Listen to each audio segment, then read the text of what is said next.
கர்த்தருடைய பரிசுத்த நாமத்திற்கு மகிமை உண்டாவதாக. கர்த்தர் நல்லவர், அவருடைய கிருபை என்றும் உள்ளது. இன்றைக்கு நாம் சற்று ஆழமான சொல்லப்போனால் நம்மை நாமே நிதானித்து பார்க்கக்கூடிய ஒரு சத்தியத்தை இன்றைக்கு நாம் தியானம் செய்ய போகிறோம். ஆமென் சொல்லாமா?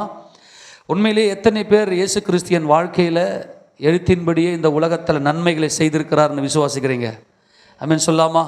என் வாழ்க்கையில் ஏசப்பா நன்மை செய்திருக்கிறார். ஆமேனா? கர்த்தர் நல்லவர், உங்களை ஆசீர்வதிப்பாராக. உங்களை தேவன் தெரிந்து கொண்டிருக்கிறார், அழைத்திருக்கிறார், தெரிந்து கொண்டிருக்கிறார், கூடவே இருக்கிறார்.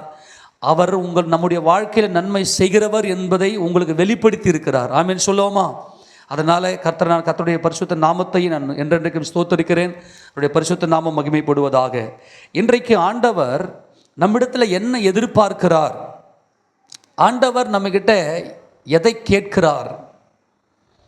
ஆமென். எத்தனை பேருக்கு வேணும் இது? நம்ம ஆண்டவர்கிட்ட எவ்வளவோ கேட்டோம்.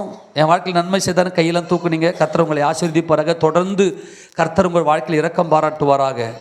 சரி, இப்போ நான் என்ன கேட்குறேன்னா நம்ம ஆண்டவர்கிட்ட கேட்ட கொடுத்தாரு. சரி, கர்த்தர் நம்மகிட்ட என்ன எதிர்பார்க்க, என்ன கேட்கிறார்? அவருக்கு என்ன தான் தேவை? என்னை ஏன் அவர் பிடித்தார்? எத்தனை பேருக்கு அறிந்து கொள்ள ஆசை? ஆமேனா? அறிந்து கொள்ளலாமா? சரி, 1 சாமுவேலின் புத்தகம் 16வது அதிகாரம் 7வது வசனத்தை வாசிக்கலாம். 1 சாமுவேல் 16:7. அப்பொழுது அவன் இல்லம்மா 7. கர்த்தர் சாமுவேலை நோக்கி, நீ இவனுடைய முகத்தையும் இவனுடைய சரீர வளர்ச்சியும் பார்க்க வேண்டாம். நான் இவனை புறக்கணித்தேன். மனுஷன் பார்க்கிறபடி நான் பாரேன். மனுஷன் முகத்தை பார்ப்பான். கர்த்தரோ இருதயத்தை பார்க்கிறார் என்றார். எல்லார் கரங்களை உயர்த்தி ஆமென் சொல்லாமா? நல்லா கவனிக்கணும். மனுஷன் முகத்தை தான் பார்ப்பான், ஆனால் கர்த்தர் எதை பார்க்கிறார் என்றால் இருதயத்தை பார்க்கிறார். நல்லா கவனிங்க. இந்த சம்பவம் நமக்கு நல்லாவே தெரியும். இஸ்ரவேல் ஜனங்களுக்கு நியாயாதிபதிகள் இருந்த காலத்தில் இஸ்ரவேல் ஜனங்கள்லாம் ஆண்டவர்கிட்ட போயிட்டு, எல்லா ஜாதிகளுக்கும் இருக்கிறது போல எங்களுக்கு ஒரு ராஜா வேண்டும் என்று சொல்லி சாமுவேல் இடத்துல போயிட்டு அவர்கள் இந்த இஸ்ரவேல் ஜனங்களை போயிட்டு யாருக்கும் சண்டையே போடுறாங்க. நல்லா கவனிங்க. இஸ்ரவேலுக்கு ராஜா யார் என்றால் நமது ஆண்டவராகிய இயேசு கிறிஸ்துவே ராஜா. ஆமேனா? கர்த்தரே ராஜா. அது ஆண்டவருக்கு ஒரு பெரிய மிகுந்த விசனத்தை கொடுத்தது. ஜனங்கள் கேட்டதன் நிமித்தமாய் ஜனங்களுடைய எதிர்பார்ப்பின்படி ஒரு ராஜாவை கொடுத்தார். அப்போ சவுலை தேவன் தானே தெரிந்து கொண்டு கொடுக்குறாரு அப்படின்னாக்கா, நல்லா கவனிங்க. சவுல் கர்த்தருடைய இருதயத்துக்கு ஏற்றவராக அல்ல. இந்த ஜனங்கள் எப்படி எதிர்பார்க்குறாங்க, அவங்க கேள்வி கேட்பாங்க. எல்லா தேசங்களுக்கும் ராஜாக்கள் இருக்கிறது போல எங்களுக்கு ஒரு ராஜா வேணும்னு. அப்போ ஆண்டவர் என்ன செய்தார்னா, ஜனங்களுடைய இருதயத்துக்கு ஏற்ற ராஜாவை கொடுத்தார். அந்த ராஜா எப்படி இருந்தார்னா, முழுக்க கர்த்தரை அறியாதவராக இருந்தார். அப்போ ஆண்டவர் என்ன சொல்லிட்டாருனாக்கா, இந்த சவுலை நான் தள்ளிட்டேன். இந்த சவுலை தள்ளிட்டு என் இருதயத்துக்கு ஏற்றவனை, நல்லா கவனிங்க, என் இருதயத்துக்கு ஏற்றவனை. அப்போது அவரும் எதை பார்க்குறார் அப்படின்னாக்கா, அந்த மனுஷன் எதை பார்க்குறாருன்னா இருதயத்தை பார்க்கிறார். இருதயம். இப்போ இன்றைக்கி தேவனுக்கு என்ன தேவை? நான் மறுபடியும் உங்களுக்கு ஆரம்பத்திலே நான் உங்களுக்கு கேள்வி கேட்டேன். நான் ஆண்டவர்கிட்ட கேட்டதெல்லாம் கொடுத்தாரு. ஆமேனா? நீங்கள் கேட்டதெல்லாம் ஏசப்பா கொடுத்தாரு. ஆனால் இப்போ ஏசப்பா நம்மக்கிட்ட என்ன கேட்குறாருன்னா இருதயத்தை கேட்கிறார். ஆக்சுவலாக சொல்ல போனால் தேவ பக்தி உள்ளவங்க, இவங்க உண்மையிலேயே தேவனுக்கு உண்மையானவர்கள் என்பதை மனுஷன் வெளி தோற்றத்தை வச்சு எடை போடுவான். இவங்கெல்லாம் ரொம்ப பக்தியாக இருக்கிறாங்கப்பா, ரொம்ப இவங்கள மாதிரிலாம் நல்லா இருக்க முடியுமா தெரியலையே அப்படின்லாம் சொல்லி வெளி தோற்றத்தை வச்சு பயங்கரமாக மனுஷன் பார்த்துட்டு ஏமாந்து போயின்னு இருக்கிறான். ஆனால் இன்னைக்கு ஆண்டவர் எதை பார்க்குறாருன்னா, வெளியே பார்க்கல. நல்லா கவனிங்க. மனுஷன் முகத்தை தான் பார்க்கிறான். முகம். இந்த முகம் என்பது அழகு என்பது அறிவு என்பது அதுதான் தேவனை விட்டு மனிதனை பிரித்து விட்டது, அந்த சுய அறிவு. ஆக இந்த சுய அறிவை மனுஷன் பார்த்து ஏமாந்து போய் கொண்டிருக்கிறான். ஆனால் கர்த்தர் எதை பார்க்கிறார் என்றால் இருதயத்தை பார்க்கிறார். இப்போ ஆண்டவர் சவுலை தள்ளும்போது என்ன சொல்றார்? 13ஆம் அதிகாரம் 1 சாமுவேலின் புத்தகம் 13வது அதிகாரத்தில் 14வது வசனத்தை நாம் வாசிக்கும் போது, இப்போதே உம்முடைய ராஜ்யபாரம் நிலைநிற்காது, கர்த்தர் தம்முடைய இருதயத்திற்கு, நல்லா கவனிக்கணும், கர்த்தர் தம்முடைய இருதயத்துக்கு ஏற்ற ஒரு மனுஷனை தமக்கு தேடி, ஆமெனா, தமக்கு அவர் என்ன பண்றாருங்க? என்னுடைய இருதயத்துக்கு ஏற்ற ஒரு மனுஷனை நான் தேடுகிறேன் அப்படின்னு சொல்றாரு. என் இதயத்துக்கு ஏற்ற ஒரு மனுஷனை நான் என்ன பண்றேன்? நான் தேடுறேன் அப்படின்னு சொல்லிட்டு, இப்போ இந்த வார்த்தையை சவுலுக்கு ஆண்டவர் சொல்லும்போது, சாமுவேலின் மூலமாக சொல்லும்போது தாவீது பிறக்கவே இல்லை.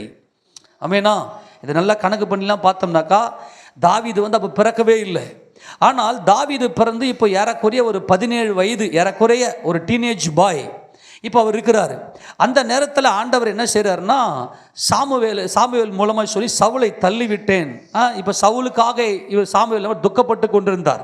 ஆண்டவரே, இஸ்ரவேலுக்கு ஒரு ராஜா இல்லாமல் போயிருச்சே, ஏன் ஆண்டவர் இப்படி தள்ளிட்டீங்க அப்படின்ற மாதிரி அவருக்குள்ள ஒரு பெரிய பாரம் இருந்துச்சு. அப்போ ஆண்டவர் சாமுவேல்கிட்ட என்ன சொல்கிறாருன்னா, நான் தள்ளின சவுலுக்காக நீ எந்த மட்டும் துக்கித்து கொண்டிருப்பாய். இப்போ சாமுவேலுக்குள்ள இஸ்ரவேல் ஜனங்களை குறித்து ஒரு பெரிய பாரம் இருந்துச்சு. அப்போது நீ போயிட்டு உன்னுடைய கொம்பை தைலத்தினால் நிரப்பி, கொம்பு தைலம், இந்த கொம்பு தைலம் என்பது தான் நித்திய ஆளுகை, நித்திய ராஜ்யம். ஆமென் சொல்லுவோமா? இது கர்த்தராகிய இயேசு கிறிஸ்துவினுடைய நித்திய ஆளுகையை காண்பிக்கிறது. அப்போ நீ உன்னுடைய கொம்பை தைலத்தினால நிரப்பி இதை நீ ஈசாயினுடைய வீட்டுக்கு நீ போ, பெத்லகேமில் இருக்கக்கூடிய ஈசாயினுடைய வீட்டுக்கு நீ போ, அவனுடைய குமாரர்களில் ஒருவனை நான் எனக்கு ராஜாவாக தெரிந்து கொண்டேன். ஏனென்றால் நல்ல கவனிங்க, தம்முடைய இருதயத்துக்கு ஏற்ற ஒரு இருதயத்தை, நல்ல கவனிங்க, தம்முடைய இருதயத்துக்கு ஏற்ற ஒரு இருதயத்தை கர்த்தர் தேடி கொண்டிருந்தாராம். பயங்கரம் இது. ஒரு என்னுடைய இருதயத்துக்கு ஏற்ற ஒரு மனுஷனை தமக்கு தேடின்றாரு, தேடுறாரு. அப்போ என்னன்னா, ஏன் தேடுறாரு அப்படின்னாக்கா, இப்போது நமக்கு எல்லாமே கையில் கிடச்சிச்சின்னு வச்சுக்க, அது தேடுவதல்ல, நம்ம பார்த்து எடுத்துக்கிறோம். நம்ம கிடைக்காதது தான் தேடுவோம், கிடைக்காதான் தேடுவோம். இப்போ ஆண்டவர் என்ன பண்ணுறாருனாக்கா, எனக்கு எத்தனையோ கோடி ஜனங்கள் இருந்தாலும் அவர் தேடுறாரு. என்னுடைய இருதயத்துக்கு ஏற்றவன் யாருப்பா? எல்லாரும் என்ன பண்ணுறான்னா, வெளியில் பார்த்தா ரொம்ப நல்லவங்களாக இருக்கிறாங்க, ரொம்ப நல்லா பேசுகிறாங்க, நல்லா தாழ்மை உள்ளவர்கள் போல இருக்கிறாங்க. ஆனால் மனத்தாழ்மை அவர்களுக்கு இல்லை. ரொம்ப பக்தி இருக்கிறது, கையில் பைபிள் வச்சுருக்கிறாங்க, வாயில் ஸ்தோத்திரம் இருக்குது, அப்புறமா பார்த்தீங்கன்னாக்கா நல்லா என்னென்னமோ பண்ணுறோம். பார்க்கும்போது மற்றவர்களுக்கு பார்த்தா ரொம்ப பக்தி உள்ளவங்க மாதிரி இருக்கிறாங்கப்பா அப்படின்னு சொல்லி எல்லாருமே எடை போட்டுறாங்க. ஆனால் கர்த்தர் அதை பார்க்கவே இல்லை. நல்லா கவனிங்க, அதை பார்க்கல. நம்ம சர்ச்சைக்கு வரோம், நல்லா கவனிங்க, இதை நீ நல்லா புரிந்து கொள்ள வேண்டும். சர்ச்சைக்கு வரோம், கர்த்தருக்கு ஸ்தோத்திரம், பைபிள் வாசிக்கிறோம், ஜெபிக்கிறோம், குடும்பமாக வருகிறோம், குடும்ப ஜெபம் செய்கிறோம், அநேக விஷயங்களை நாம் செய்கிறோம். அவைகள் எல்லாம் நல்லது, அது நம்முடைய இருதயத்துக்கு, நம்முடைய பக்திக்கு அது போதுமானதாக இருக்கிறது. ஆனால் கர்த்தர் எதை பார்க்கிறார் என்பதை இன்றைக்கு கூர்ந்து கவனிக்க வேண்டும். நான் இத்தனை வருஷம் விசுவாசி, நான் இத்தனை வருஷம் சர்ச்சைக்கு வந்து இருக்கிறேன், நான் இவ்வளவு காலமாய் சபையில் இருக்கிறேன், நான் எனக்கு இவ்வளோ பைபிள் படிச்சிருக்கிறேன், இத்தனை முறை நான் பைபிள் படிச்சிருக்கிறேன் அப்படின்னு சொல்லி எவ்வளவோ எண்ணங்கள் நமக்குள் இருக்கலாம். இன்னொரு விஷயம் நான் சொல்கிறேன், சில பேர் என்ன பண்ணுவாங்கன்னா, நான் ஆண்டவர் சமூகத்தில் நான் விட்ட கண்ணீர் இருக்குது, அந்த கண்ணீருக்கு அது ஆண்டவர் தான் பார்ப்பார் அப்படின்னு சொல்லி தன்னுடைய கண்ணீரை குறித்தும் பேசுவார்கள். நல்லா கவனிக்க, கண்ணீர் நல்லது தான், ஆனால் அந்த கண்ணீர் எப்படி வருகிறது, எதற்காக வருகிறது, அதெல்லாம் ரொம்ப முக்கியம். ஆக கண்ணீரும் ஒரு விக்கிரகம். இனி நிறைய பேர் என்ன செய்வோம்னாக்கா, நமக்கு நாமே என்ன செய்கிறோம்னாக்கா, ஒரு அளவுகோலை வைத்துக்கொண்டு பக்தியை கணக்கிடுகிறோம். ஆனால் கர்த்தர் எதை கூர்ந்து கவனிக்கிறார் என்றால் இருதயத்தை பார்க்கிறார், இருதயத்தினுடைய ஆழங்களை பார்க்கிறார். எத்தனை பேர் நான் சொல்றதை புரிந்து கொள்ள முடிகிறது? மனுஷன் எதை பார்ப்பான்? முகத்தை பார்ப்பான். ஏன்னா மனுஷன் மாம்சமானவன், அவனுக்கு மனிதனுடைய இருதயத்தில் இருக்கிறது என்னன்னு தெரியாது. அகத்தின் அழகு முகத்தில் தெரியும் அப்படின்னு சொல்லி ஏதோ ஃபீலிங்கை மாத்திரம், நீ கொஞ்சம் சந்தோஷமாக இருக்கிற, நீ கொஞ்சம் துக்கமாக இருக்கிற, நீ கொஞ்சம் ஒரு மாதிரி இருக்கிற, ஏன் ஒரு மாதிரி பயந்த மாதிரி இருக்கிறன்னு சொல்லிட்டு ஏதோ ஒன்று அந்த முக பாவனை வச்சு மனுஷன் சொல்லிடுவான். ஆனால் உள்ளுக்குள்ள என்ன இருக்கிறது, எதனால் இந்த பிரச்சனைகள், இதெல்லாம் மனுஷனுக்கு பார்க்க தெரியாது. ஆனால் தேவன் எதை பார்க்கிறார் என்றால் இருதயத்தை பார்க்கிறார். அவர் முகத்தை அல்லது நம்முடைய சரீர அங்க அவயங்களுடைய அசைவுகளை அல்லது நாம் செய்கிற செயல்களை அதையெல்லாம் அவர் பார்ப்பது இல்லை. நீ என்ன வேணா செஞ்சுக்க, அதான் நான் சொல்லிட்டேன். இன்றைக்கி நான் பண்ணுற ஊழியம் எல்லாருக்கும் கவர்ச்சியாக இருக்கலாம். அநேகர் பண்ணுற ஊழியங்கள் இல்லையா, இப்போ நான் பண்ணுற ஊழியங்கள் கூட உங்களை ஒரு சில விஷயங்களை அப்படியே அட்ராக்ட் பண்ணுற மாதிரி இருக்கலாம். அல்லது மற்றவர்கள் செய்கிற அந்த ஊழியங்கள் கூட நிறைய பேர் அட்ராக்ட் பண்ணுற மாதிரி இருக்கலாம். நல்லா கவனிங்க. இப்போ நான் எல்லாரையும் அட்ராக்ட் பண்ணுற மாதிரி என்னுடைய காரியங்கள் நான் செய்கிறேன், இந்த செயல்கள் மூலமாக நான் ஆண்டவரை மகிமைப்படுத்துகிறேன் அப்படின்னு சொல்லி என்னதான் செய்து கொண்டாலும் ஆண்டவர் எதை பார்க்கிறார் என்றால் இருதயத்தை மட்டுமே ஆண்டவர் ஃபோக்கஸ் பண்ணுறார். ஆமென் சொல்லாமா? நான் மறுபடியும் சொல்லுகிறேன், என்னுடைய இருதயத்துக்கு ஏற்ற ஒருத்தரை நான் தெரிந்து கொள்ள போகிறேன் என்று சொல்லி கர்த்தர் இங்கே சாமுவேலோடு கூட பேசுவதை நம்ம இங்கே பார்க்கிறோம். இப்போ அதைத்தான் என்ன பண்ணுறேன்னா, ஈசாயினுடைய வீட்டுக்கு அங்கே இருக்கிற 8 சகோதரர்களில் ஒரு சகோதரனை ஒரு மகனை, ஈசாயினுடைய ஒரு மகனை ராஜாவாக அபிஷேகம் பண்ணும்படி கர்த்தர் என்ன பண்ணுறார், தெரிந்து கொண்டு அனுப்புகிறார். இப்போ தான் இங்கே பார்க்குறாரு. இப்போ ஈசாய் என்ன செய்கிறாருன்னா தன்னுடைய மகன்களை எல்லாம் கொண்டு முன்னாடி நிறுத்துறாரு. 7 மகன்களையும் முன்னாடி நிறுத்துறாரு. 7 மகன்களையும் அந்த 7 ஈசாயினுடைய 7 குமாரர்களையும் சாமுவேல் கிட்ட ஆண்டவர் பேசுகிறார், இவன் இல்லைன்னு ரிஜெக்ட் பண்ணு சொல்லி. ஏன்னா சாமுவேல் ஒவ்வொருத்தரையும் பார்க்கும்போது நல்லா வாட்ட ஜாட்டமாக, ஏன்னா சவுலை ஆண்டவர் அபிஷேகம் பண்ணும்போது சவுல் தான் இஸ்ரவேல் தேசத்திலேயே மிக உயரமானவர், ரொம்ப சௌந்தரியம் அழகுள்ளவர். இப்போ ஈசாயினுடைய குமாரர்கள் ஒவ்வொருத்தரையும் சாமுவேல் பார்க்கும்போது இவனா இருக்குமோ. ஏன்னா அவங்களுடைய சரீர வளர்ச்சி, அவங்களுடைய தோற்றங்கள், அவங்களுடைய அந்த ஒரு கம்பீரமான அந்த காரியங்கள்லாம் பார்க்கும்போது அவங்களுக்கு எல்லாம் அப்படி இருந்துச்சு. நல்லா கவனிக்கணும். கர்த்தராகிய இயேசு பரிசுத்த நாமம் மகிமைப்படுவதாக. நம்ம ஒரே ஒரு விஷயத்தை நல்லா புரிந்து கொள்ள வேண்டும். இந்த சத்தியத்தை நல்லா புரிஞ்சுக்கணும்னாக்கா என்னுடைய ஊழியத்தை, என்னுடைய ஜீவியத்தை மற்றவங்க அட்ராக்ட் பண்ணணும் அப்படின்ற மாதிரி நம்ம செயல்படுத்தவே மாட்டோம். நம்முடைய இருதயத்தில் நமக்குள்ள என்ன இருக்குது என்பது தான் பார்ப்போம். அதனால தான் இந்த இடத்துல சாமுவேல் கிட்ட ஆண்டவர் சொல்கிறாரு, மனுஷன் பார்க்குற மாதிரி நான் பார்க்க மாட்டேன். எல்லாரும் சொல்லுங்க, யார் பார்க்குற மாதிரி? நல்லா கவனிங்க. நான் மனுஷன் முகத்தை பார்ப்பான், நான் அப்படி இல்லைன்னா டைரெக்டாக தேவன் நான் இருதயத்தை பார்க்குறவருப்பா போப்பான்னு சொல்லிட்டு போய்ட்டுருக்கலாம். ஆண்டு சொல்லிட்டேன், நான் மனுஷன் பார்க்குற மாதிரி நான் பார்க்க மாட்டேன். மனுஷன் என்ன பார்க்குறான்? வெளியில் இருக்கக்கூடிய, ஏன்னா மனுஷன் ஏதேன் தோட்டத்தில் பாவம் செய்ததுமே மனுஷனையும் தேவனையும் விட்டு பிரித்த ஒரு மாபெரும் பாவம் என்னன்னா சுயநீதி. இந்த சுயநீதியில் ஒவ்வொரு மனுஷனும் என்ன நினைக்கிறான் அப்படின்னா, நான் என்னுடைய நீதியில் நான் ரொம்ப நல்லா இருக்கிறேன். நல்லா கவனிக்கணும். என்னுடைய நீதியில் நான் நல்லா இருக்கிறேன். சரி, கொஞ்சம் நல்லா இல்லாமல் போயிட்டோம்னா, நம்முடைய வாழ்க்கையில் கொஞ்சம் சறுக்கல் ஏற்பட்டுச்சுன்னா, ஆண்டவரே நான் நல்லா இல்லையே, எனக்கு எதனா கொடுங்க அப்படின்னு அவர்கிட்ட கேட்குறோம். அவரும் கொடுக்குறாரு. எல்லாரும் சொல்லாமா? மனுஷனையும் தேவனையும் விட்டு பிரித்த ஒரு மாபெரும் பாவம் என்னவென்றால் சுயநீதி. இந்த சுயநீதியினாலே மனுஷன் என்ன செய்யறன்னா, ஆண்டவரை விட்டு பிரிஞ்சு போயிட்டு நான் அனுபவிக்கிறது என்னுடைய நீதியினால நான் ரொம்ப நல்லவனா இருக்கிறேன், அதனால நான் ரொம்ப சந்தோஷமா இருக்கிறேன். அப்போ ஒருவேளை நான் சந்தோஷமா இல்லைன்னா, ஆண்டவரே நான் எப்படி சந்தோஷமா இல்லாமல் போகலான்னு அவர்கிட்ட சண்டை போட்டு வாங்கிக்குவேன்.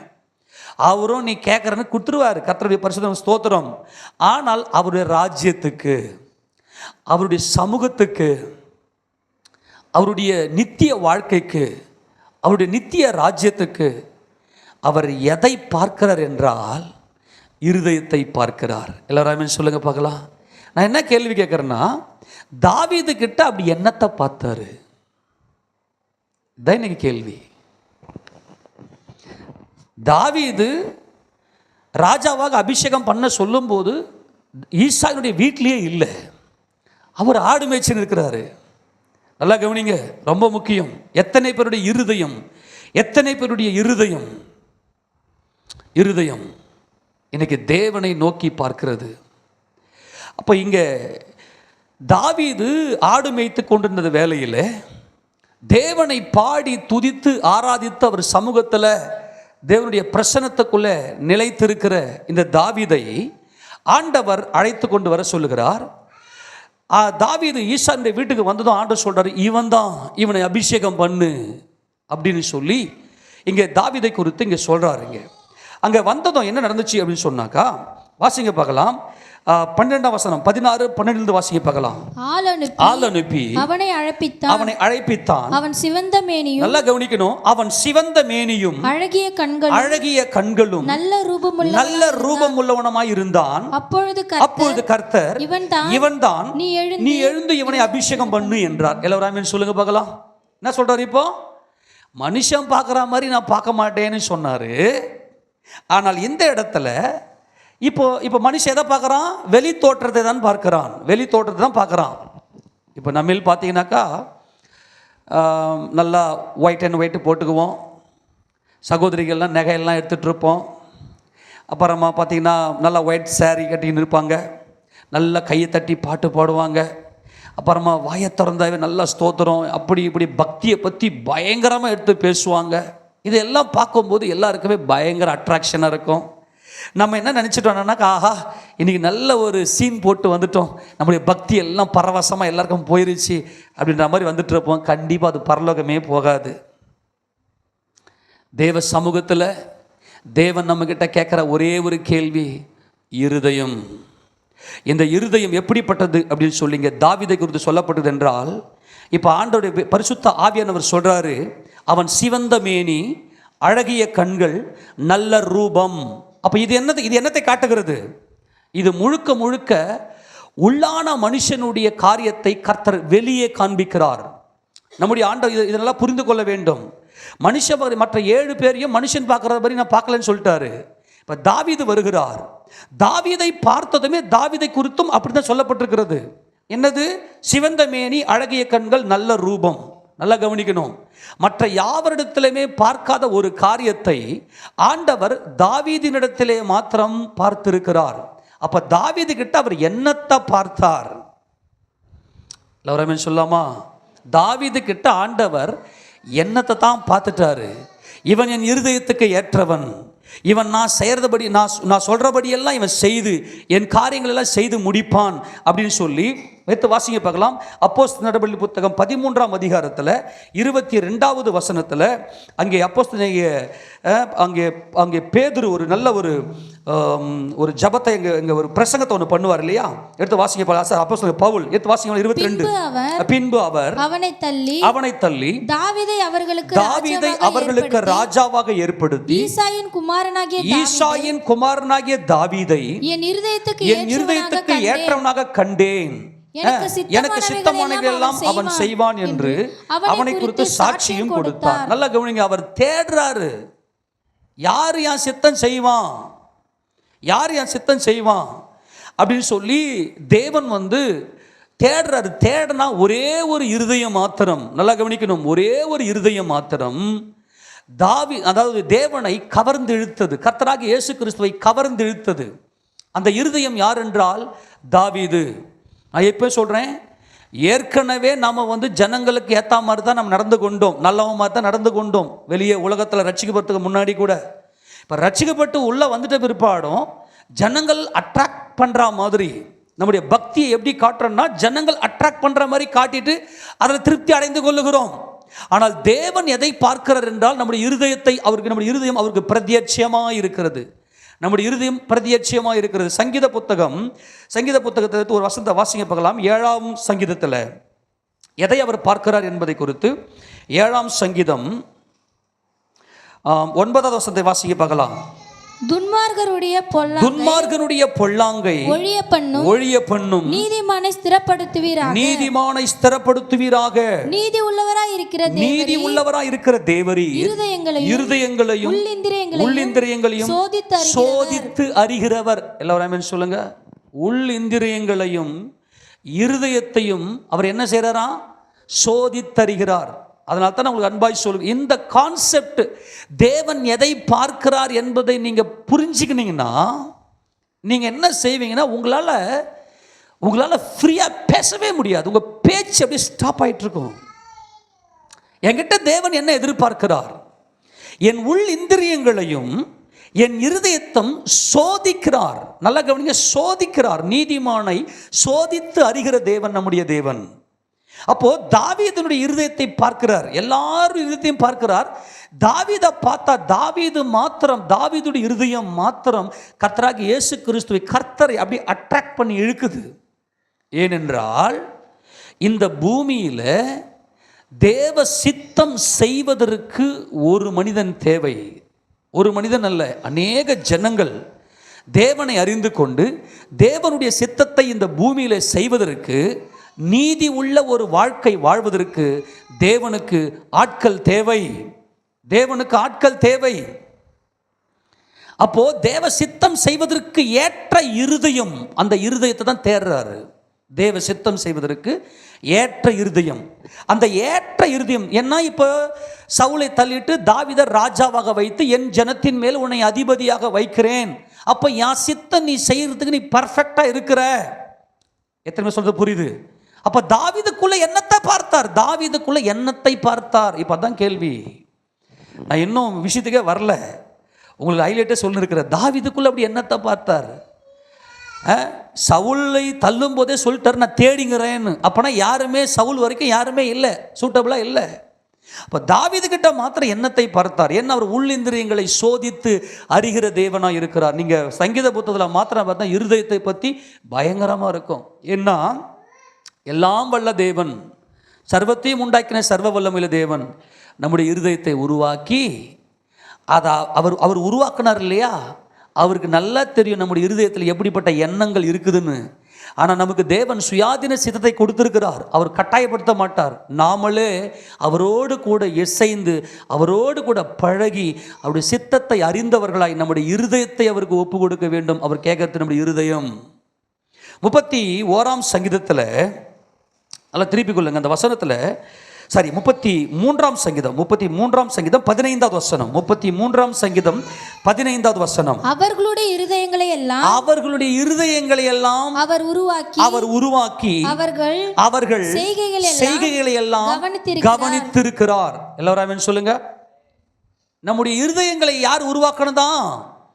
நம்முடைய சிருஷ்டி கர்த்தர் உருவாக்கி அவர்கள் செய்கைகளை எல்லாம் கவனித்திருக்கிறார். கொஞ்சம் கவனிங்க.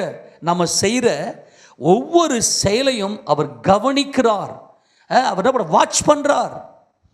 அவர் என்ன கூர்ந்து கவனிக்கிறார், நோக்கி பார்க்கிறார், கவனிக்கிறார், லிசன் பண்றார். நம்முடைய செயல்கள் எல்லாம் பார்க்க. ஏன்னா நம்முடைய செயல்கள் எல்லாம் எங்கிருந்து திட்டமிடப்படுகிறது என்றால் நம்முடைய இருதயத்திலிருந்து திட்டமிடப்படுகிறது. அது நம்ம சித்தம் கொள்றோமே, அந்த சித்தம் நம்முடைய மூளை அறிவிலிருந்து வருதா அல்லது தேவனுடைய சித்தத்தின்படி தேவனுடைய கட்டளையின்படி வருகிறதா? நம்முடைய வீட்டில் பரலோக தேவன் சொல்றத போல செஞ்சோம்னா நம்முடைய குடும்பம் எவ்வளவு சமாதானமாக இருக்கும், எவ்வளவு அமைதியாக இருக்கும். இன்னைக்கு ஏன் நம்முடைய குடும்பங்கள்லாம் பிரச்சனை, போராட்டம்னா நம்முடைய மாம்ச சித்தம் செய்யறதுனால தான் குடும்பங்கள் அநேக போராட்ட பிரச்சனைகள். ஆனால் தேவ சித்தத்தை நாம் செய்யும்போது மாத்திரம்தான் நம்முடைய குடும்பத்தில் ஒரு பெரிய சமாதானம் கிடைக்கும். வேறு யாரை குறித்துமே இப்படிப்பட்ட ஒரு சாட்சி சொல்லலை. தாவீதை குறித்து மாத்திரம் சொல்லிட்டாரு. இந்த தாவீது என்னுடைய இருதயத்துக்கு ஏற்றவன், என் சித்தமெல்லாம் இவன் செய்வான். தேவன் இந்த பூமியில் அவர் சித்தம் செய்வதற்கு, இந்த மாம்சத்தில் அவர் சித்தம் செய்வதற்கு அவர் தேடி கொண்டிருக்கிறார். வெளியில் சூப்பராக இருக்கிறோம். நான் மறுபடியும் சொல்லிட்டேன், சர்ச்சுக்குள்ளே இருக்கும்போதே ரொம்ப சூப்பராக இருந்தோம். சபைக்குள்ளே வந்துட்டு ரொம்ப சூப்பர் நடிப்பு இல்லையா? ரொம்ப நல்லா இருக்குது. நம்முடைய சபைக்கு வர்றது எல்லாமே பக்காவா, எல்லாமே சூப்பர். ஆனால் தேவன் அந்த எதிர்பார்ப்பு இன்றைக்கி நம்மக்கிட்ட இல்லை. ரொம்ப எளிமையானது. நான் இப்போ சொல்ல போகிறது, தாவீது கிட்ட ஆண்டவர் எதிர்பார்க்கிற இந்த எதிர்பார்ப்பு ரொம்ப எளிமையானது. ஆனால் அதை செய்வது என்பது பயங்கர கடினமானது. அதை ஜெயிக்கிறதுக்கு தான் பரிசுத்த ஆவியானுடைய அபிஷேகம் தேவை. பரிசுத்த ஆவியானுடைய அபிஷேகத்தில் மாத்திரமே தாவீதின் இருதயத்தை போல இருதயத்தை மாற்ற முடியும்.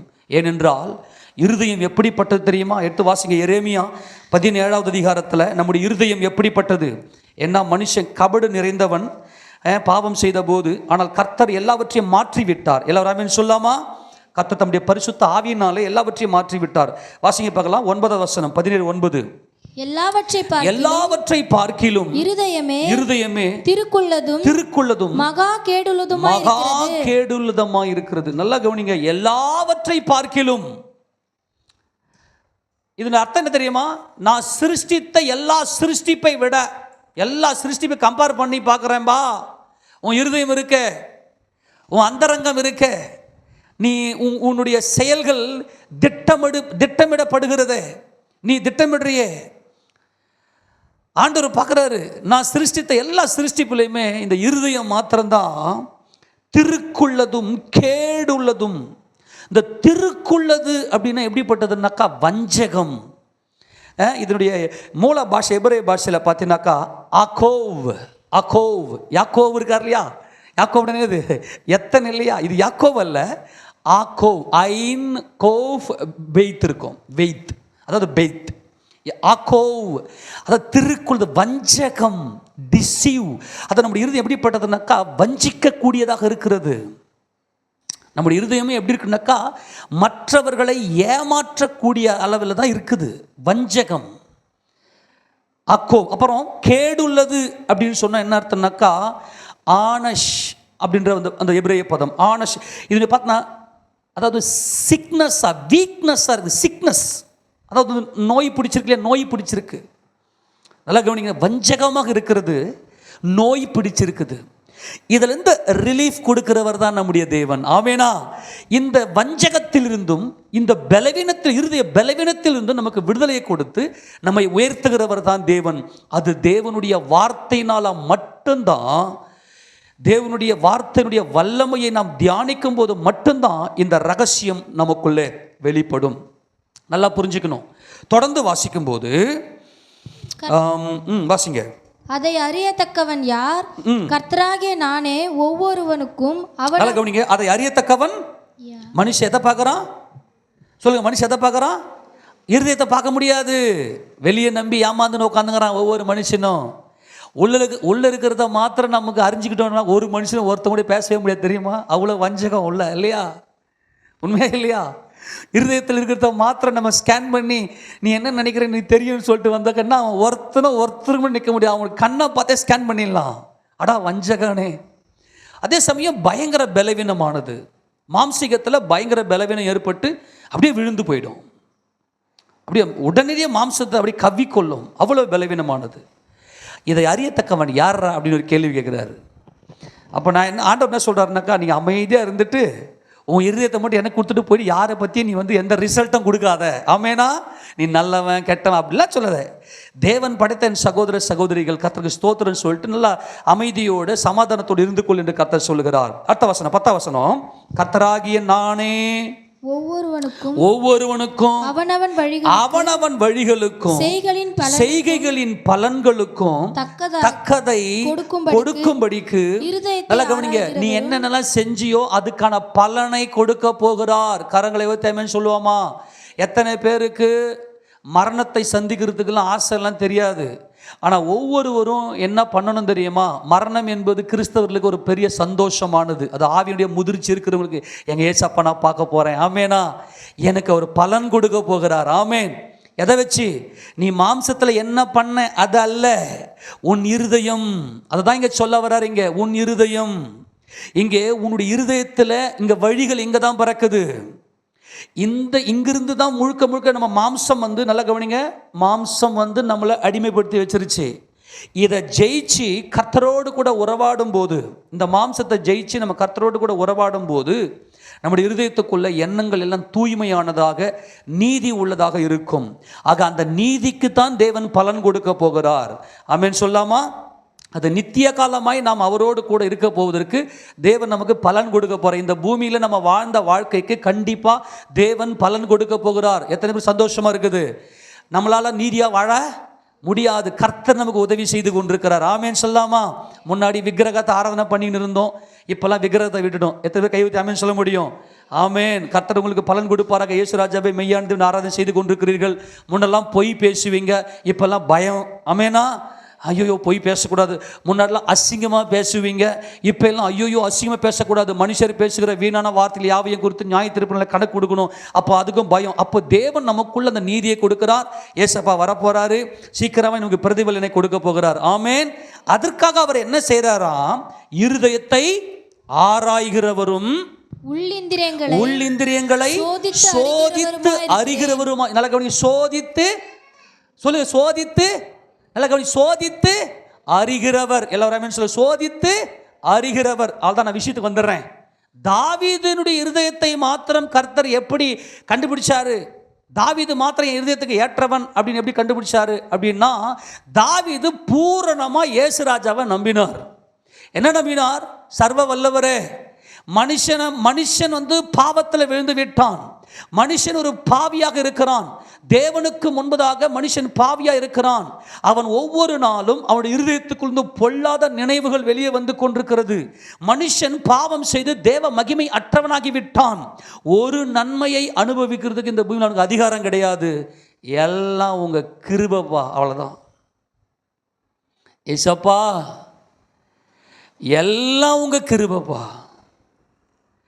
என்னை ஆராய்ந்து அறிந்திருக்கிறவரே, அவ்வளவுதான். என்னை ஆராய்ந்து அறிந்திருக்கிறவரே.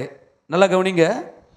அநேக பேர் என்ன சொல்லி கொடுப்பாங்கன்னா, நீங்கள் நல்லா வேதத்தை அறிந்து கொள்ளுங்க, கர்த்தர் யார் என்பதை அறிந்து கொள்ளுங்க, கர்த்தரை புரிந்து கொள்ளுங்க. எல்லாம் ஸ்டெப்பு, எல்லாம் கவனி.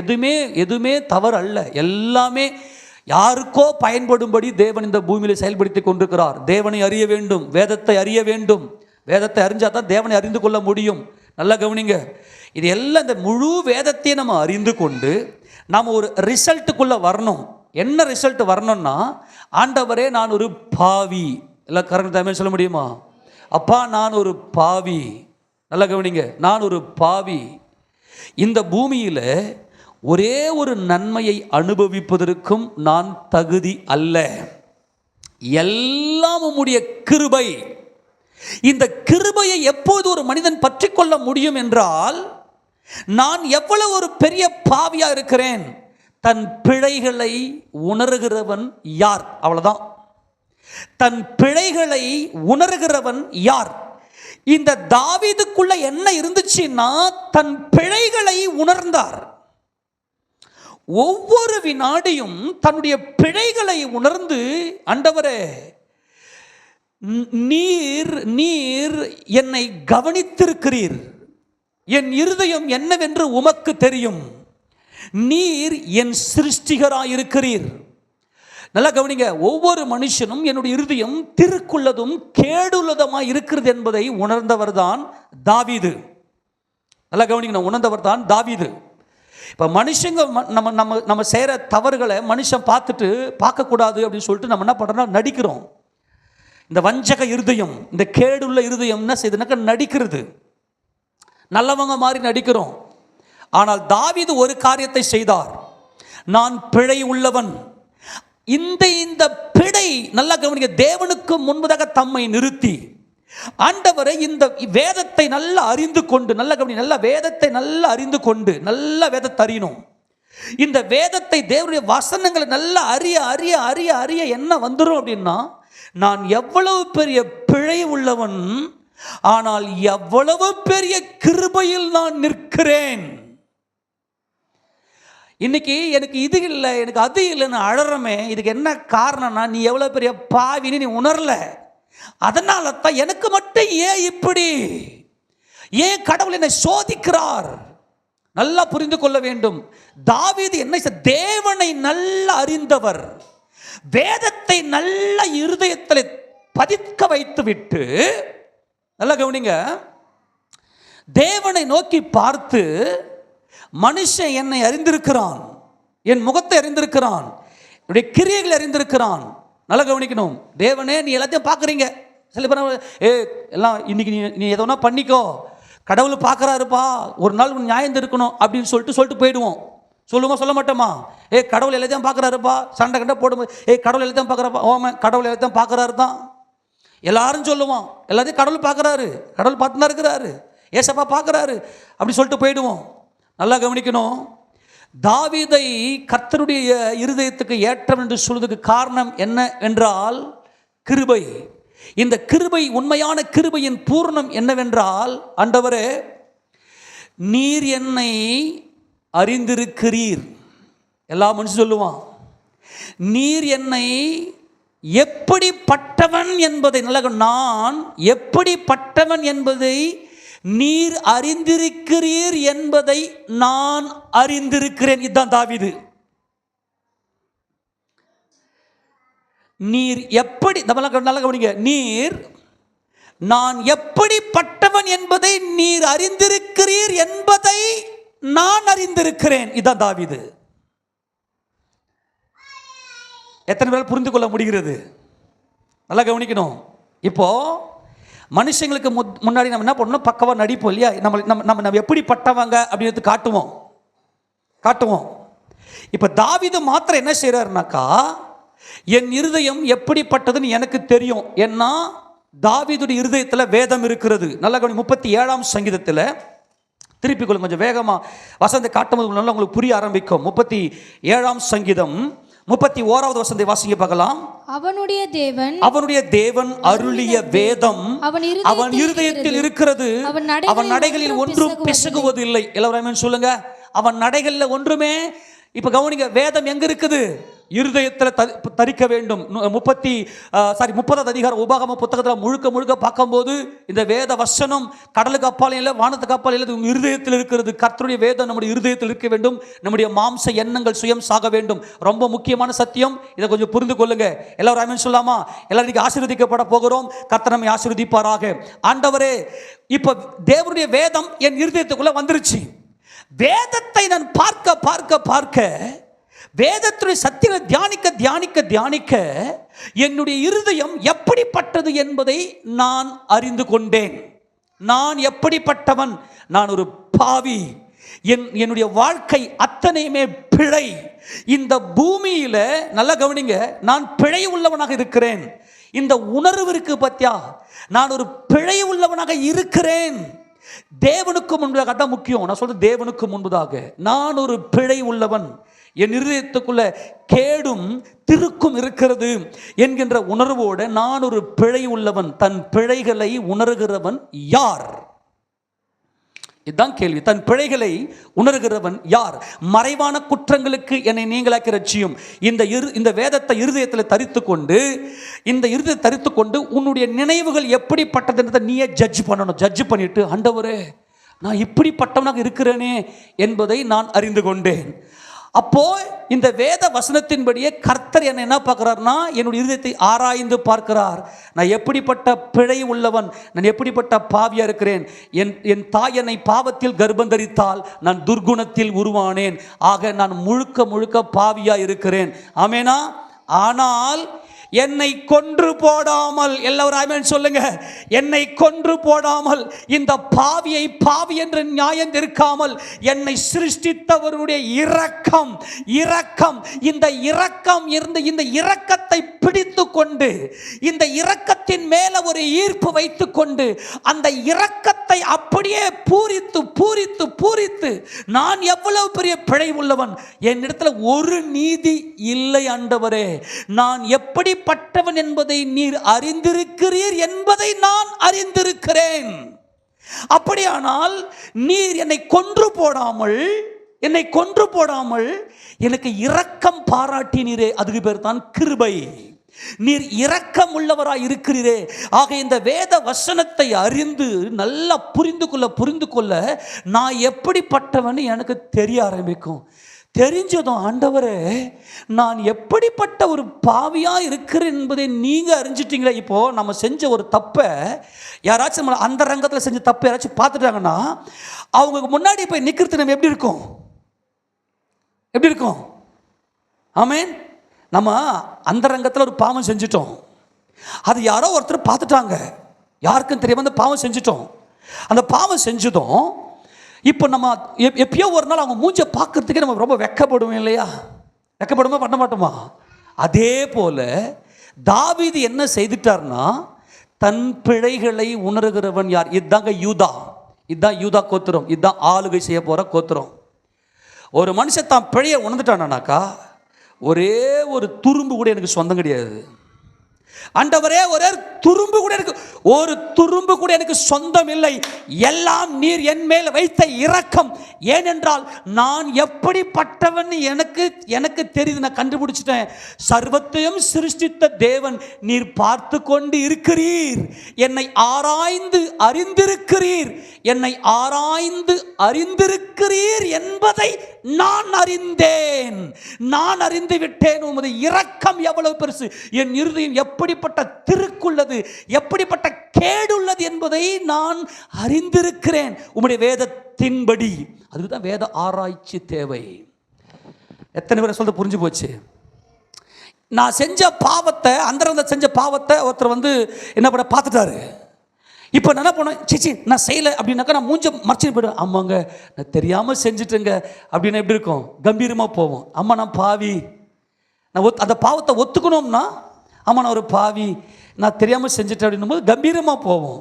ஆனால் சேச்சா நான் செய்யலையே, நான் ஒரு நீதிமானம் தான் மூஞ்சி பார்க்கறதுக்கு வெக்கமாக இருக்கும். ஆக இந்த இடத்துல தாவீது செய்த ஒரு மாபெரும் காரியம் என்னவென்றால், இதுதான் யூதா கோத்திரம். என்னது? எடுத்து வாசிங்க பார்க்கலாம். சங்கீதம் 19ஆம் சங்கீதத்தில் 12ஆம் வசனத்தை வாசிங்க பார்க்கலாம். வாசி, வேகமா வாசி. தன் பிழைகளை உணர்கிறவன் யார்? சொல்லுங்க. இவள்தான் முடிஞ்சு போச்சு. எல்லாரும் சொல்லுங்க. அம்மா கவனிக்கிறீங்களா? உன் இருதயத்தில் எத்தனையோ திட்டம் போடுற, கண்ணீரை குடங்குடமா வடிக்கிற. ஏன் அந்த கண்ணீர் வருது? எனக்கு இதெல்லாம் கிடைக்கலையே, எனக்கு இந்த நன்மையெல்லாம் வரலையே, எனக்கு இப்படி நடக்கலையே. இந்த கண்ணீர் எல்லாம் அது ஒரு லெவல். இந்த பூமியிலே உனக்கு கொடுத்துருவார். இனி வடிக்கிற கண்ணீர்லாம் இங்கே கொடுத்துருவார். ஆண்டவரே எனக்கு காசு இல்லை ஏசப்பான்னு கண்ணீராக குடங்குடமாக வடிச்சா காசு கொடுத்துருவார். எனக்கு வீடு இல்லை ஆண்டவரே, கண்ணீர் வடிக்கிறியா, இங்கே கொடுத்துருவார். ஆனால் பரலோகம் வராது. நான் பேசுறது பரலோகத்தை பற்றி பேசுகிறேன். உங்கள் கண்ணீருக்கு நிச்சயமாய் பதில் உண்டு. ஆமேன்னு சொல்லாமா? உன் விண்ணப்பத்தை கேட்டேன், உன் கண்ணீரை கண்டேன், நான் உன்னை குணமாக்குவேன். கண்டிப்பாக எல்லாருடைய கண்ணீருக்கும் கர்த்தர் பதில் கொடுக்கிறார். ஆனால் அவருடைய ராஜ்யத்திற்கென்று, அவருடைய நீதியை செய்ய வேண்டும் என்று ஒரு இருதயத்தை தேடுகிறார். அந்த இருதயம் என்ன தெரியுமா? இந்த வேதத்தை இருதயத்தில் பதித்து, இந்த வேதத்தை கொண்டு நம்மளை கம்பேர் பண்ணணும். வேற எந்த மனுஷனையும் கம்பேர் பண்ணக்கூடாது.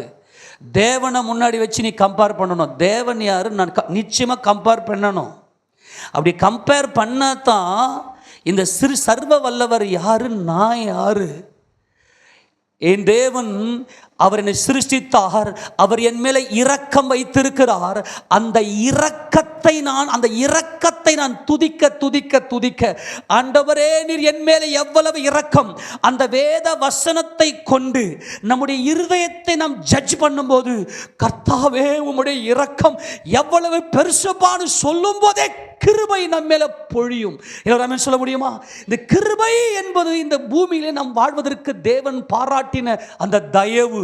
அந்த கிருபையை நாம் எப்போது பெற்றுக்கொள்ள முடியும் என்றால், அவருடைய இரக்கம் எப்பொழுது நாம் பெற்றுக்கொள்ள முடியும் என்றால், அவருடைய வேதத்தை வைத்து நாம் அலசி, என்னுடைய இருதயம் எப்படிப்பட்டதாக இருக்கிறது, என் தேவனுக்கு முன்பதாக நான் நிற்கிறேன், நான் என் தேவனுக்கு நான் அசைந்து கொண்டிருக்கிறேன்.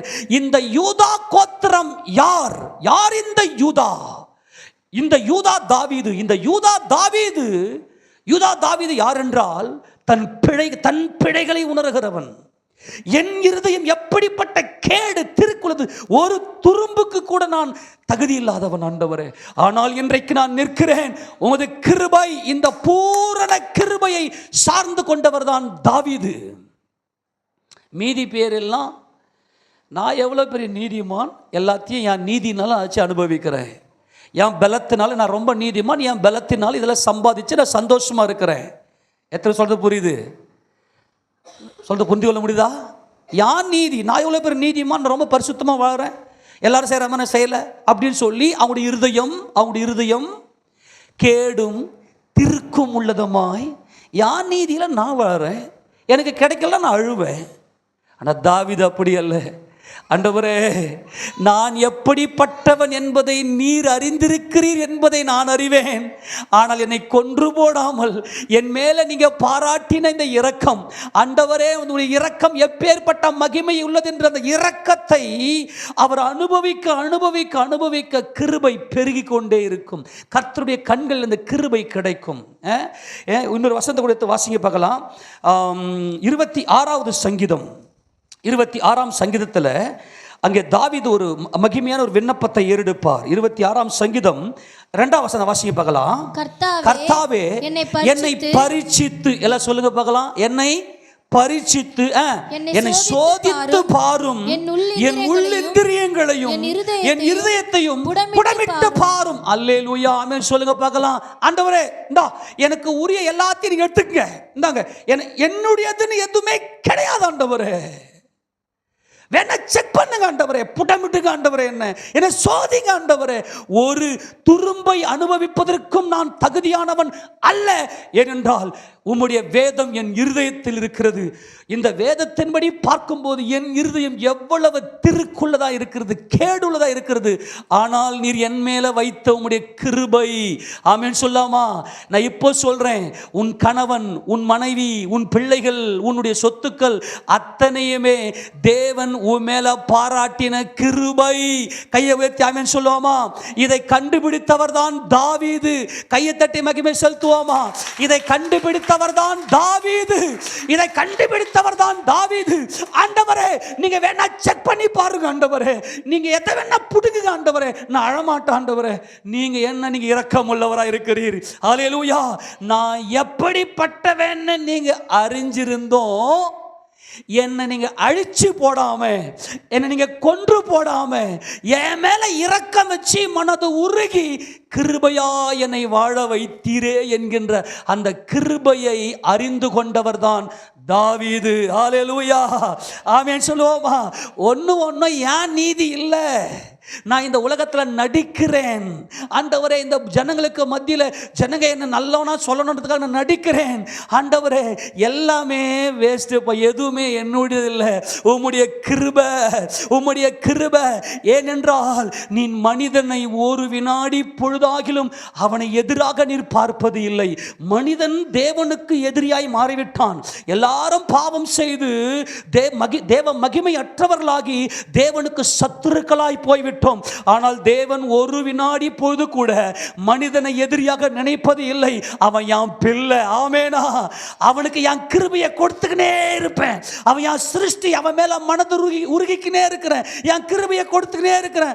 மற்றவெல்லாம் அந்த கிருபையை, யான் சுயநீதி, நான் ரொம்ப நல்லவன், நான் ரொம்ப உத்தமன், அதனால எனக்கு இந்த பொருளெல்லாம் வந்துச்சு, அதுதான் பெருமை, அதுதான் உள்ள பெருமை. இந்த இருதயம் என் கர்த்தரை துதிக்க வேண்டும். அதான் சொல்றேன். எல்லாரும் கடவுள் பார்க்குறாருப்பா, உனக்கு ஒரு நியாயம் இருப்பாருப்பா அப்படின்னு சொல்லுவாங்க. ஆனால் கவனிங்க, அதெல்லாம் ஓகே.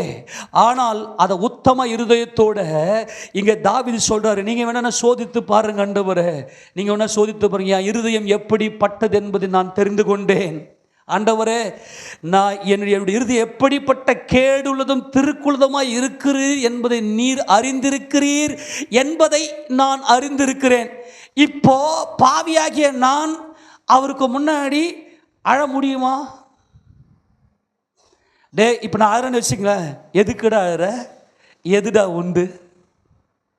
உங்ககிட்ட இருக்கிற நீதியை சொல்றா, உனக்காக நான் சிலுவையில் பலியானேனே, ஆமேனா?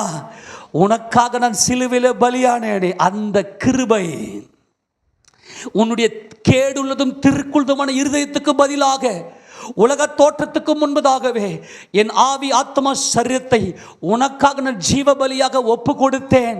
அந்த கிருபையை பற்றி கொண்டவர் தான் தாவீது. ஆமேன் சொல்லுவோமா? ஆமேன். எத்தனை புரிஞ்சு போச்சு இப்ப? ஆமேனா? அப்பனா என்ன தெரியணும் உனக்கு, நீ எவ்வளவு பெரிய பிழை உள்ளவன். நீ செய்கிற சின்ன சின்ன பிழையும் உன் கண்ணுக்கு தெரியணும். ஆண்டவரே, ஜீவனுள்ள ஒருவனும் உமக்கு முன்பதாக நீதிமான் அல்லாததினாலே என்னை நியாயம் தீர்க்க புறப்படாதேயும் ஆண்டவரேன்னு கேட்கிறாரு. ஜீவனுள்ள ஒருத்தனும் உமக்கு நீதிமான் கிடையாது, நானும் நீதிமான் அல்ல. என்னுடைய இருதயம் எப்படிப்பட்ட திருக்குள்ளது என்பதை நீர் அறிந்திருக்கிறீர் என்பதை நான் அறிந்திருக்கிறேன். உமக்கு முன்பதாக நான் ஒன்றுமில்லை, நான் நீசனும், என் பார்வைக்கு அர்ப்பணமாயிருக்கிறேன். ஆமென் சொல்லுவோமா? நான் நீசன் என்று சொன்னால் ஒன்றுமில்லாதவன், லோ புவர். அர்ப்பன் என்று சொன்ன அற்பாய் சொல்லவன். இன்னைக்கு கூட என் வாழ்க்கை முடியல ஆண்டவரே, நான் நீசனும் என் பார்வைக்கு நான் அர்ப்பணமா இருக்கிறேன். இதுதான் யூதா. தாமார் கர்ப்பவதியா இருக்கிறாள் என்று சொல்லி யூதா சொல்லுவாரு.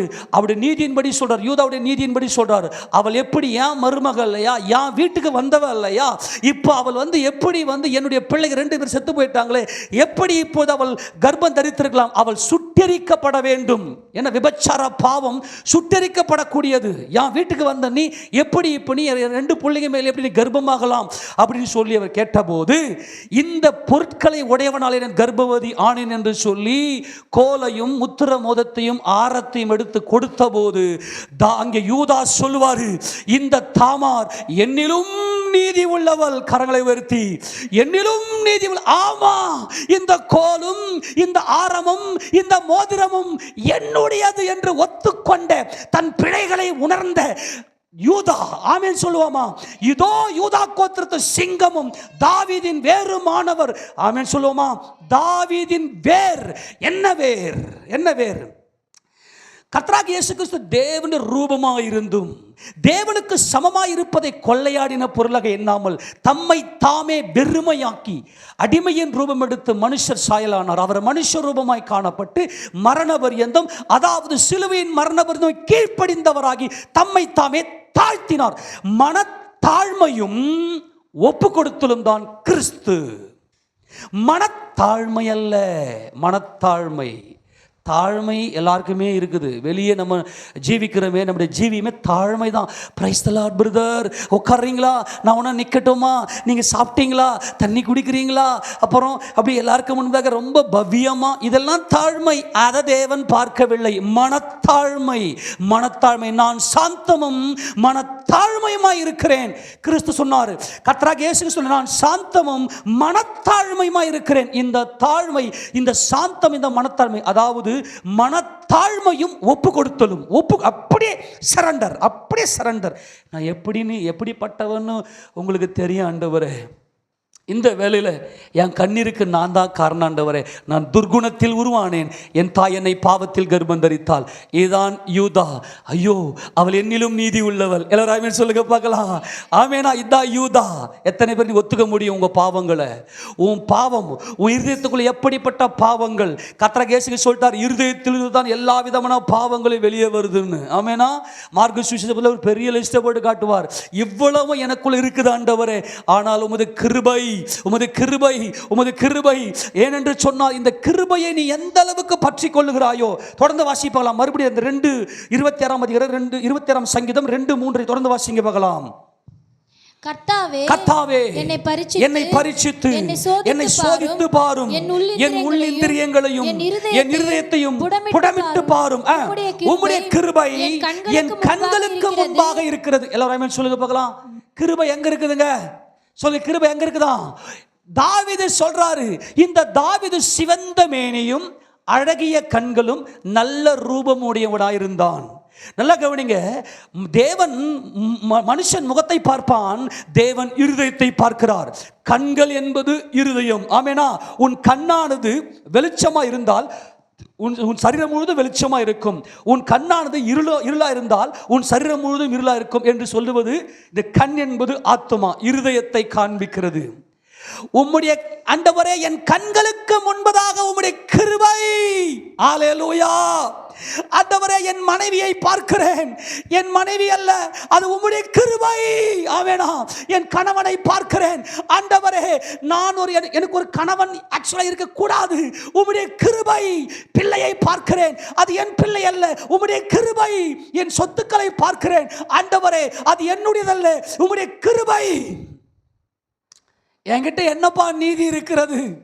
நான் துர்குணத்தில் உருவானேன், என் தாய் என்னை பாவத்தில் கர்ப்பம் தரித்தாள். யார் இந்த யூதா? யார் இந்த தாவீது? இந்த யூதா தாவீது தன் பிழைகளை உணர்ந்தவர். என் இருதயம் கேடுள்ளது ஆண்டவரே, திருக்குள்ளது ஆண்டவரே, ஆனால் இன்னைக்கு வரைக்கும் நிற்பது உங்க கிருபைப்பா. இப்ப அழ வருமா? என்ன அழ தெரியுமா வரும்? கிருபை, கிருபை, கிருபை. என்னிடம் ஒன்றுமில்லை,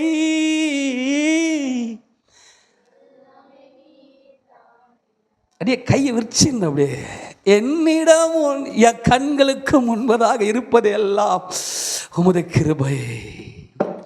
நான் எப்படிப்பட்டவன் என்பதை நீர் அறிந்திருக்கிறீர் என்பதை நான் அறிந்திருக்கிறேன். இதுதான் கர்த்தரை அறிந்திருக்கிற அறிவு.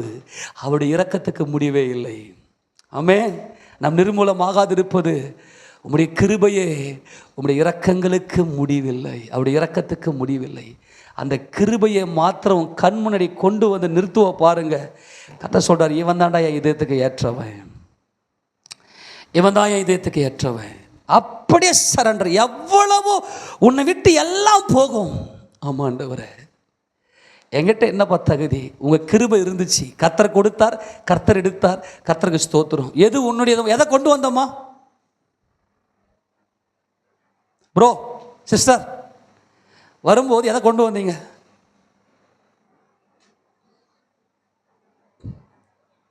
உங்கள் இதயத்தை மட்டும் நீங்கள் தெரிஞ்சுக்கினீங்கன்னா உங்கள் மனசில் கஷ்டமே உட்காராது. எத்தனை பேர் சொல்கிறீங்க, உங்கள் மனசாட்சியை தொட்டு சொல்லுங்கள் போல, நீங்கள் நம்மள நல்லவங்களா? ஆனால் நல்லா இருக்கிறோமே, கையை தட்ட மாட்டீங்களா? ஹல்லேலூயா. கர்த்தருடைய பரிசுத்த நாமம் மகிமைப்படுவதாக. கர்த்தர் நல்லவர், அவரை துதியுங்கள், அவர் கிருபை என்றும் உள்ளது.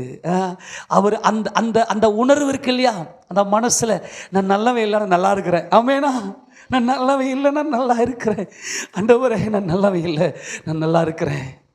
இதாங்க யூதா, இதாங்க தாவீது, இதாங்க தாவீது. நீ நடிக்கலாம், வெளியே சூப்பராக நடிக்கலாம், ப்ளீஸ். யாருக்கும் முன்னாடியும் நல்ல பேர் வாங்கினேன்னு சொல்லலாம். உங்களுடைய இயல்பை ஒத்துக்குங்க. Accept your nature. அந்த சென்ஸ், இந்த நம்முடைய சென்ஸ் இருக்கு இல்லையா, நம்முடைய நேச்சர் அப்படியே மனசுக்குள்ள. ஆமாம், இல்லை இல்லை, நான் ஏன் தெரியுமா பண்ணேன், நான் இப்படி பண்ணேனா, அது இப்படி வந்து எதுக்கு இவ்வளோ? உங்களுடைய நேச்சர் வெளிப்படுது. அவமானம், அவமானம், நிந்தை, அதெல்லாம் ஒன்றுமே இல்லை. என் தேவனுக்கே மகிமை, எனக்கு என்ன, எதுவுமே என்னுடையது இல்லை. ஆண்டவரே, உம்முடைய கிருபை என் கண்களுக்கு முன்பதாக இருக்கிறது. உம்முடைய சத்தியத்திலே நடந்து தான் அந்த சத்தியத்தில் இருதயத்தில் சத்தியம் இருக்கிறது.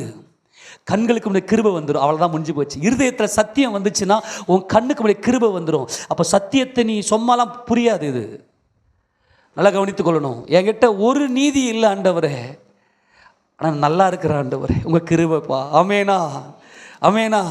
என்கிட்ட ஒன்றும் இல்லை ஆண்டவரே. எல்லாம் சேர்ந்து ஒரு பாடலாமா? என்னிடம் ஒன்றுமில்லை, எல்லாமே நீதானையா. என்னிடம் ஒன்றுமில்லை, எல்லாமே நீதானையா. எந்தன் காலங்களும் கையிலே, நிற்பதும் நிலைப்பதும் உந்தன் கிருபையே. எந்தன் காலங்கள் உம் கையிலே, நிற்பதும் நிலைப்பதும் உந்தன் கிருபையே. கிருபை போதுமே, உம் கிருபை போதுமே, வேறேதும் வேண்டாமும் கிருபை போதுமே. கிருபை போதுமே, உம் கிருபை போதுமே, வேறேதும் வேண்டாமும் கிருபை போதுமே. சரி, ரிசல்ட்டுக்கு வரேன். நீங்களே ரிசல்ட் சொல்லுங்க. தாவீது இடத்துல என்னத்தை பார்த்தார் ஆண்டவர்?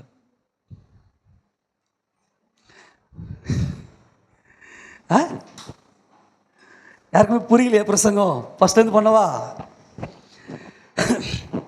தாவீதின் இடத்துல கர்த்தர் என்னத்தை பார்த்தார்? மனுஷன் முகத்தை பார்க்கிறதை போல நான் முகத்தை பார்க்க மாட்டேன், நான் இருதயத்தை பார்க்கிறவர் அப்படின்னு சொன்னார் இல்லையா? வேற ஒன்றும் இல்லை, தன் பிழைகளை உணர்கிற நீதியின் இருதயம், அவ்வளோதான்.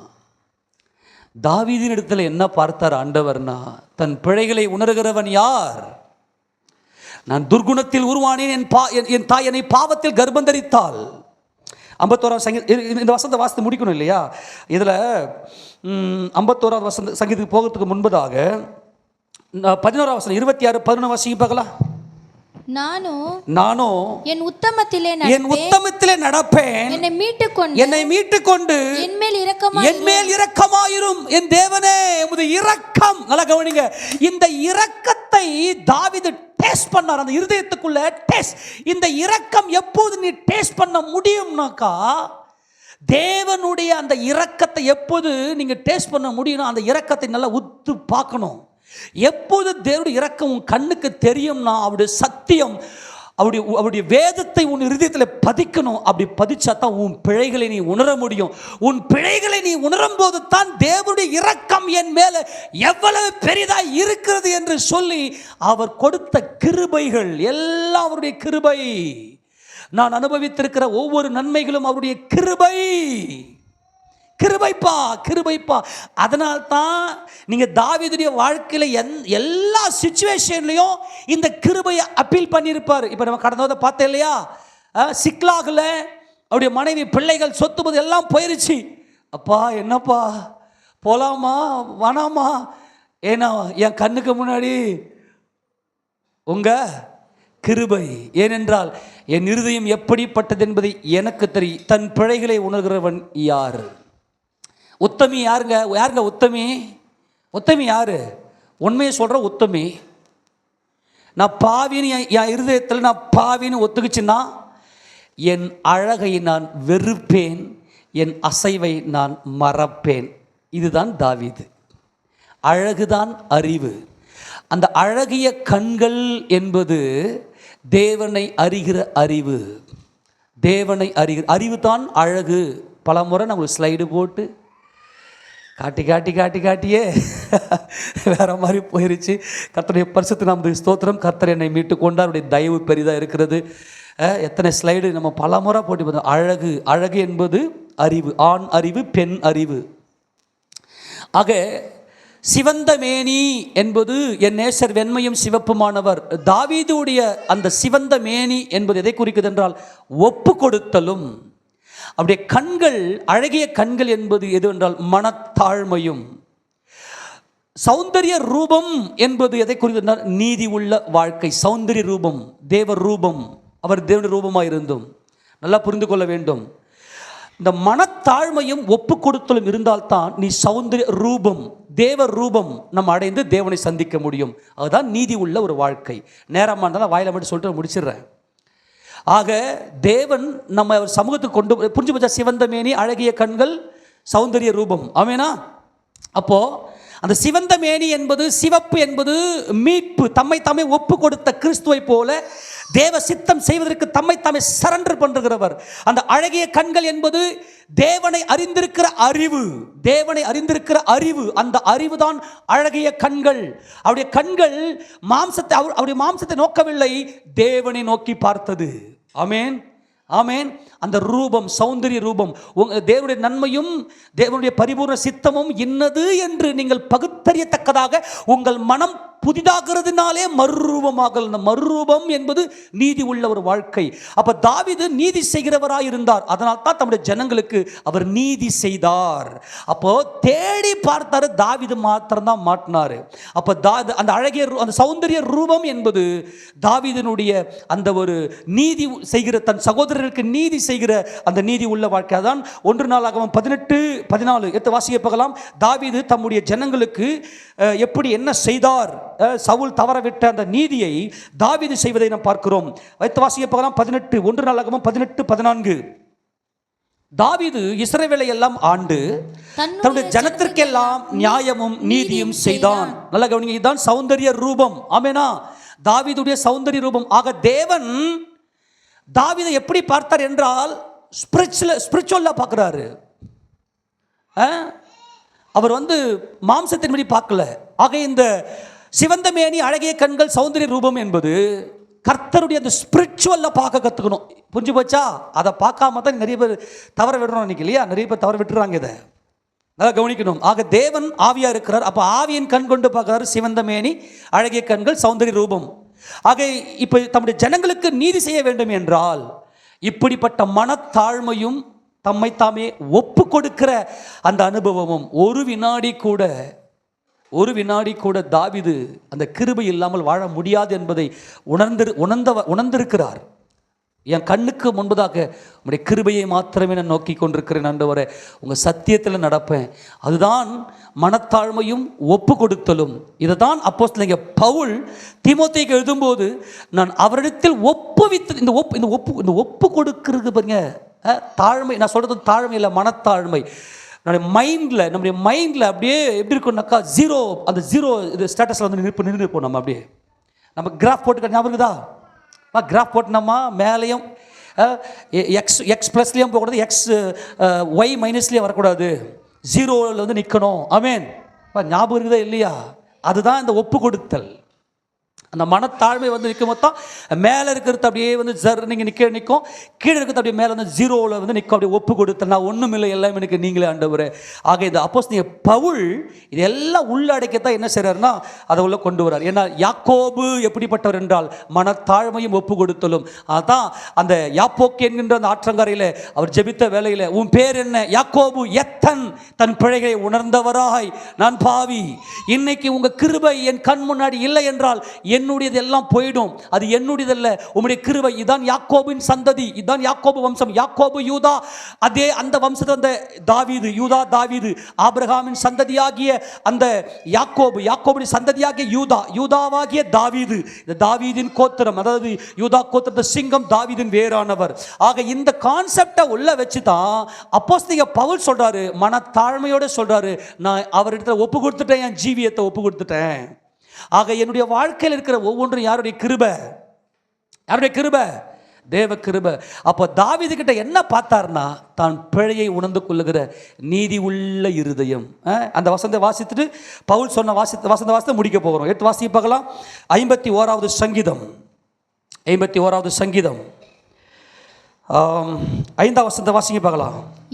இதோ நான் துர்குணத்தில் உருவானேன், என் தாய் என்னை பாவத்தில் கர்ப்பம் தரித்தாள். ஆமேனா? செம்ம ஆராய்ச்சி. ஆமேனா? இது உள்ள வரணும், இந்த ஆராய்ச்சி இருக்கணும். அப்புறம் இதோ உள்ளத்தில் உண்மை இருக்க, இந்த உண்மையுள்ள இருதயம் தாங்க தாவீது கிட்ட பார்த்தாரு ஆண்டவர். தன் பிழையை உணர்ந்த உண்மையுள்ள இருதயம், மனத்தாழ்மை, உண்மையான தாழ்மை, அதுதான் மனத்தாழ்மை. இப்போ அப்போஸ்தலனாகிய பவுல் என்ன சொல்லுகிறார்? தீமோத்தேயு நிருபத்தில் திருப்பி கொள்ளுங்க பார்க்கலாம். 2 தீமோத்தேயு நிருபம் 1ஆம் அதிகாரம் 12வது வசனம். அதிநிமித்தம் நான் இந்த பாடுகளையும் அனுபவிக்கிறேன், ஆயினும் நான் வெட்கப்படுகிறது இல்லை.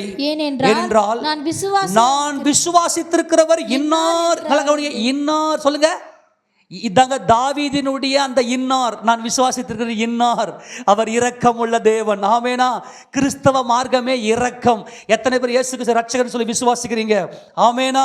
அவர் மேல இரக்கம் உள்ளவராக இருக்கிறது போல நீங்க எல்லாருக்கும் மன இரக்கத்தை காட்டுங்க, மன துருக்கத்தை காட்டுங்க.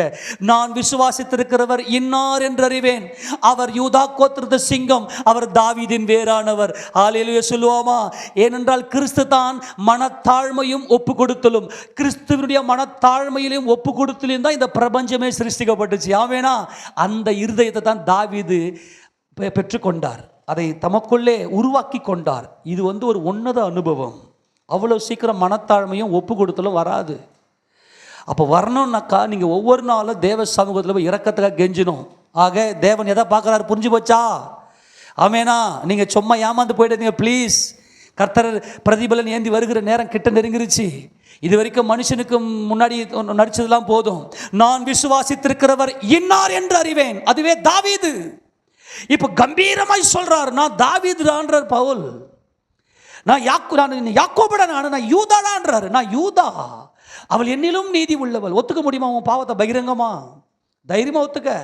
மனுஷனுடைய பெருமை எல்லாம் என்னையா? நம்ம நானே ஒரு மாயை இல்லையா? ஆனால் கர்த்தரனை மகிமைப்படுத்தி கொண்டு போகணும்னா அந்த நீதி உள்ள இருதயம். ஆமேன் சொல்லுவோமா? ஆமேன். எத்தனை புரிஞ்சு வச்சு தேவ கிருபை.